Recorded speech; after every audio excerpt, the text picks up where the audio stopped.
The last one I picked up off Zillow was probably about a year and a half ago. It was a duplex in Ambler. And that was when I just happened to be just kind of scouring for multi-units in the local area. Came upon it and ended up buying that one, kept it as rental for 9 months and then sold it, as you know, on that one. So there are deals out there. Like there's plenty of deals on Zillow. There's all these sources that you can find things that don't cost you marketing dollars. And that's kind of what we try to teach. One, because we like not having to deal with home sellers, right? And the logistics. How much easier is it when there's just a vacant property with a lockbox on it that we can send people to than compared to somebody, a family who's still living there or in a process of moving out?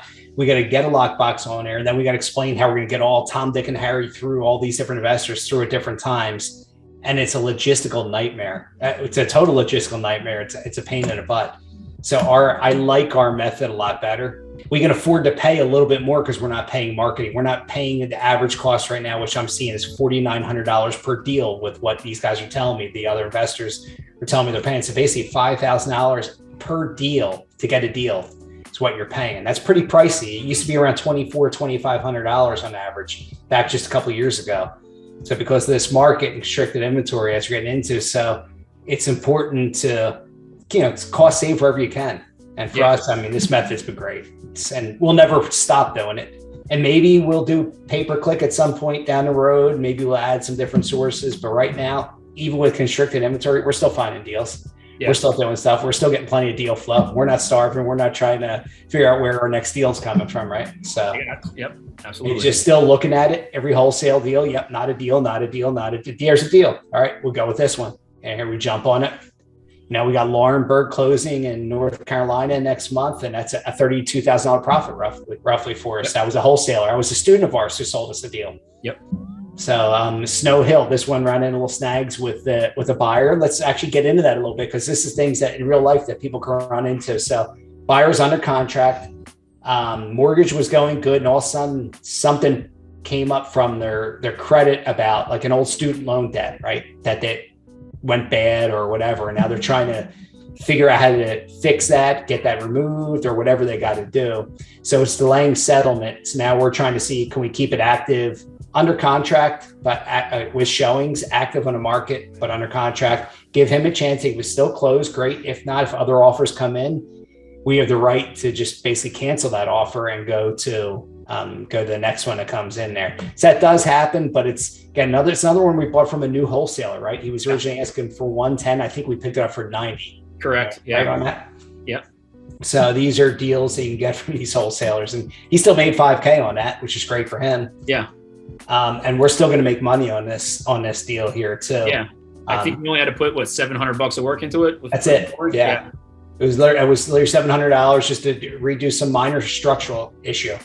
Level out a floor more or less. Yeah. So nothing big in there, and we'll make money on that. But again, wholesalers, buying a lot from wholesalers and doing well. And then this market, wholetailing is the way to go. And again, second tier market, right? Second tier, third tier market is kind of what we're hitting. I guess Laurinburg's probably second tier market, I'm guessing, maybe a third tier. I don't even know. Yeah. I mean, it's down out there in South Carolina or North Carolina, South Carolina border, basically. I would say like an hour and a half south of Fayetteville or something like that.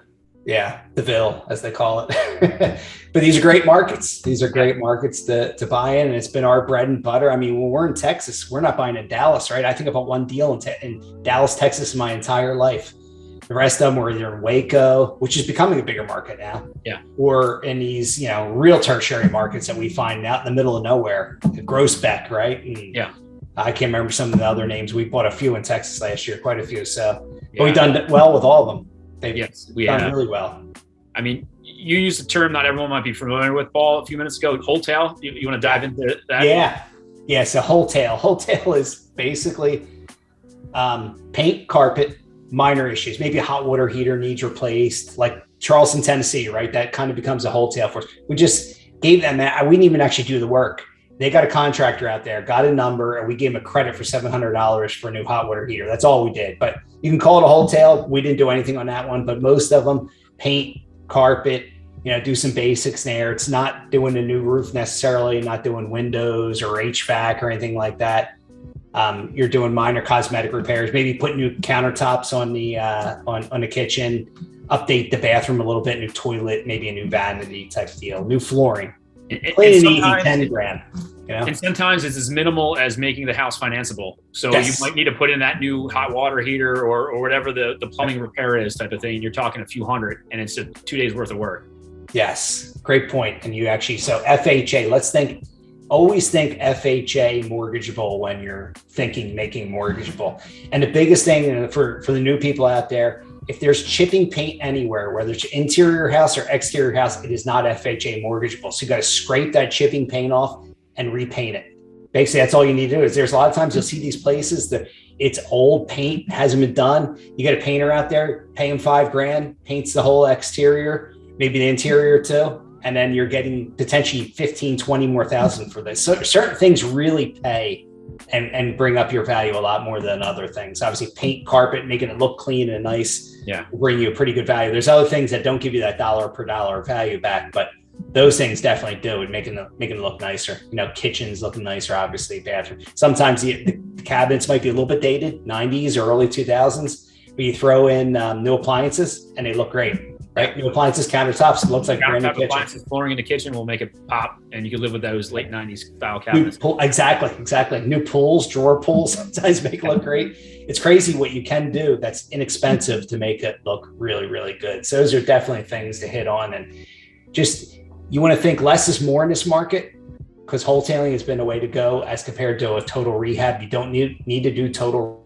rehabs in most houses, most markets.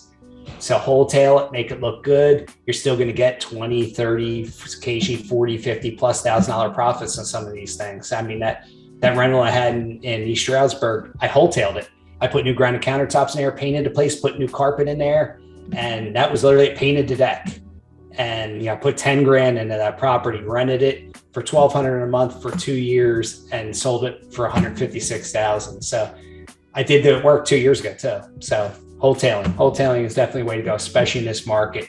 That 2009 market, for those who were around then, I had to do full scale, massive rehabs to make them look beautiful to sell them, because there weren't that many buyers in that market, right? People were scared in that market. The unemployment rate was high and people were more picky. People aren't picky right now. They're getting a deal wherever they can get it. They'll take it. I'll make it look better myself. I'll bring contractors in, or I'll do some of the work, right? That's the mindset right now. So take advantage of that as much as you possibly can. Yeah, that's a good point. For those watching, maybe you don't want to be a one-trick pony. Have multiple strategies. So like when me and Paul get a deal, we're going to look at it through different lenses. Is it buy and resell for cash, buy and resell with owner financing, wholesale, full rehab? What rental property? What makes sense? What's the best use of my money? What do I want to do? Get out of this? And we're not limited, just buy and sell that contract, right? We have a whole slew of options where, we can make a lot more money than the wholesaler bringing us the deal, and sometimes just buying it and be able to take it down and relist it as is than on the MLS in this market. So look at all these different exit strategies and kind of like try to analyze what's the best return and use of your money, basically, instead of just collecting a quick $2,000 wholesale fee or whatever it is. Yep. No, absolutely. And if you're somebody out there who doesn't have a whole lot of funds, but you want to get into this business, find somebody who could be a money partner for you. And you could be the one doing all the grunt work, and you can come up with some kind of a split that makes sense, whether it's 50-50, 60-40, 75-25, and could fund these deals for you and maximize your profits. And I mean, just different ways to do it, right? Don't think because you don't have two nickels to rub together that you can't do this business, because you can still. And even if you're a student with us, we might fund the deal. We might partner with you. We might say, hey, this is a good one. We'll do it. We'll fund it, but here's the split on it. So different ways to skin a cat. So we try to teach you all these different methods here. So reach out to us if you are interested in our program. I think it's normally $7,000. We're running a special now for $5,500. But otherwise, we got a couple other different avenues too. We'd have a couple of different models. I think we have a $497 do it yourself if you want to do it. And for people who are higher level investors who just want to get access to the community, I think we're going to be starting soon, probably next month or so, right, Mike? This mastermind, a $97 per month mastermind. That's going to be great. We'll have all kinds of different guests on there, a lot of info, deal reviews, all those kind of things in there too. So a lot of different new and exciting things coming up and with the virtual investor. Yep. Yeah, we're gonna be Mike and I are gonna continue to bring you a lot of stuff and a lot of content. So keep looking at our channel here. Make sure you click on subscribe and like the channel, and share it as much as you can to people you think it might make sense for.